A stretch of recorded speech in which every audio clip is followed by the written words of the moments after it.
Welcome back to the Pathfinder Series, where we share real entrepreneurial stories because deep down we like to see each other suffer. In episode number 2, I will share a short story of how to bootstrap a coworking space like this one and the business model behind it. But you will also learn how to handle your neighbor's sewage, literally, how to sell a ready-to-use office with no chairs that you can sit on, and how to fail at market segmentation not once but twice. So let's jump right into it.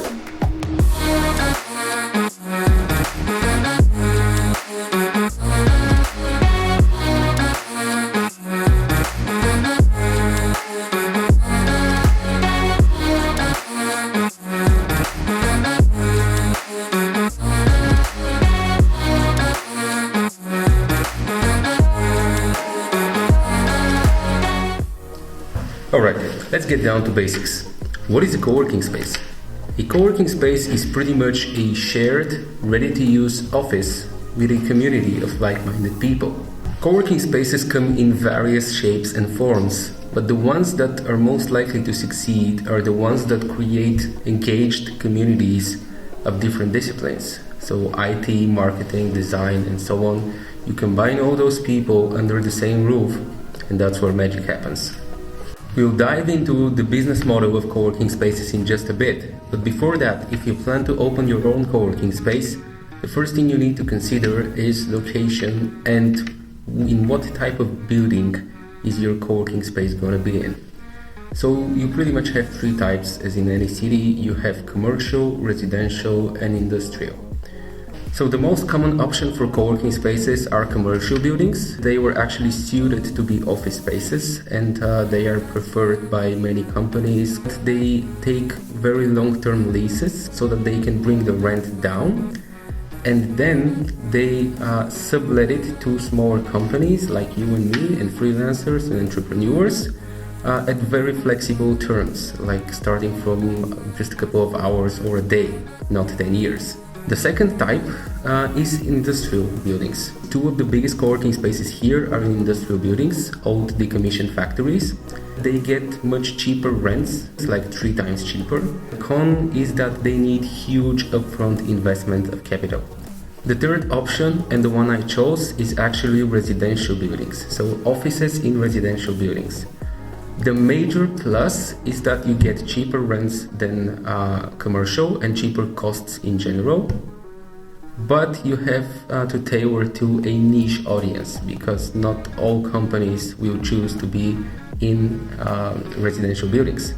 That being said, it is the cheapest way, the most affordable way to get into the coworking space business, and as you will see, it's one of the most profitable ones. In my case, I get to reach return on investment like more than 2 times faster than the competition with the big industrial complexes. So who's in a better position? Well, you tell me. How did I get to rent this apartment? As I promised you in the beginning, I'm going to be completely honest with those entrepreneurial stories. So this apartment actually belongs to a relative of mine. That being said, I have paid him rent based on the average market prices ever since I got it. And there were major issues that needed attention. The sewage pipe was actually broken, so all of the neighbors, things that drain down the toilet, were piling up in the bathroom. That was when I rented it, that was the first thing I needed to take care of. So the owner actually agreed to give me the first 4 months rent included if I take care of the sewage issue, which ended up costing me about 500 euro. In addition to that, I needed another 500 euro for painting and wallpapers, and then it was time for furnishing. Anyways, let's get a quick overview of the business model through the business model canvas.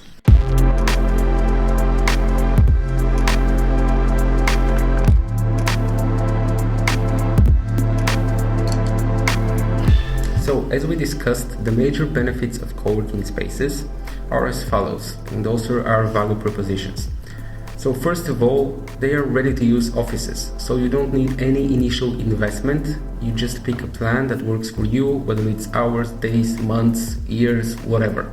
Like it's up to you, and you don't need to pay for all the furnishing and equipment. You don't need to sign internet contracts and so on. So that's a very big plus. The second is flexible terms, and I cannot stress this enough.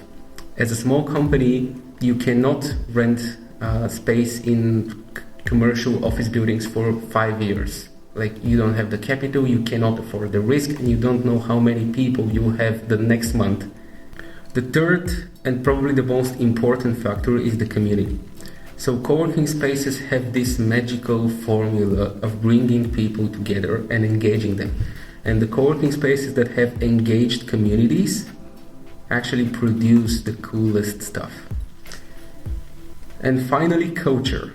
New companies usually struggle with culture, but when you join a co-working space, you already have other people, you have events, you have breakfast, you have hikings, you have presentations, and so on. So you pretty much outsource that as well.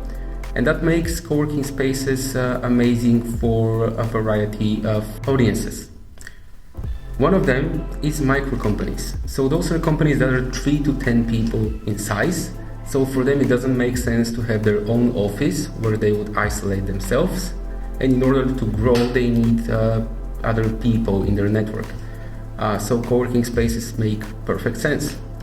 Another very popular case is freelancers and entrepreneurs who are sick of working from home and noisy coffee shops. So you get the perfect work environment where you can focus, but you also get to meet other people. And those people can become your investors, your friends, your colleagues, and so on, even your clients. The third one is small and medium enterprises who need the flexibility and who need the business agility of all the flexible terms and the other benefits. And the final is corporates, which is probably the most recent audience in the market. So as they want to move faster in a faster moving world, they also take advantage of the agility, but I think their primary reason is to connect with other people and entrepreneurs in general, because that's how they get into the new, the tech, the innovative atmosphere and culture. And that's another important thing, that they can more easily attract talent when they have a new, modern, innovative culture in their offices. In order to open a co-working space, you need partners. So the most important one would be the landlord. You need to be in good terms with them. The second are different kinds of contractors. So those would be like a cleaning crew, office maintenance, technical support. You could probably outsource marketing and so on. So those are all the people that help you maintain those offices. In terms of resources, yes, you need physical space, you need an actual office, you need a community manager that takes care of the office and engages the community, and you need, of course, furniture and equipment. I actually had a very funny story with furniture. So as I was opening up the space, and I just finished the bathroom and painting and like all the basic stuff, like it didn't really have any office furniture in it. Like I didn't have the capital. I think I had like less than 2,000 euros remaining. So I pretty much bought like 6 desks and 2 chairs. So the office only had 2 chairs when I started promoting and inviting people in. So how did that work? Well, as soon as someone would join as a member, I would take the exact sum of money they gave me, I would go to IKEA, I would buy a chair for them, and I would bring it in the office and assemble it in the next day so that they can come and start working. And that's how, like with 2,000 euros of capital and months of patience, I got to furnish the whole office. But anyways, so your major activities as a co-working space owner would be the act of community building, because that's also very important for marketing. Is people bring people more than any other medium. So that's word of mouth is your most important thing. Build a strong community and they will come. You would also need active office management, making sure that everything is okay, because in the end that's what the customer pays for. And you would need to do marketing if you don't have a partner, of course. So to do that, your customer relationship is mostly direct because you will be there in the space communicating with your clients and your members. You can also use, of course, social media, email, and your own community portal if you need such to engage your audience, your members. In terms of channels, the best channels that worked in our case were number one, Google Maps, absolutely free, but they bring a ton of traffic just based on your location, like a ton.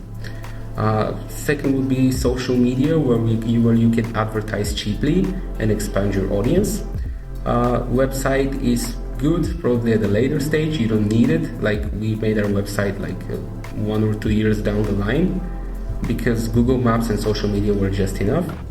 And then co-working directories, which are actually important. We should have done those sooner. So something like coworker.com, that's where many people can also find your business. Revenue, the sweet stuff. So there are pretty much 4 general types of revenue streams for co-working spaces.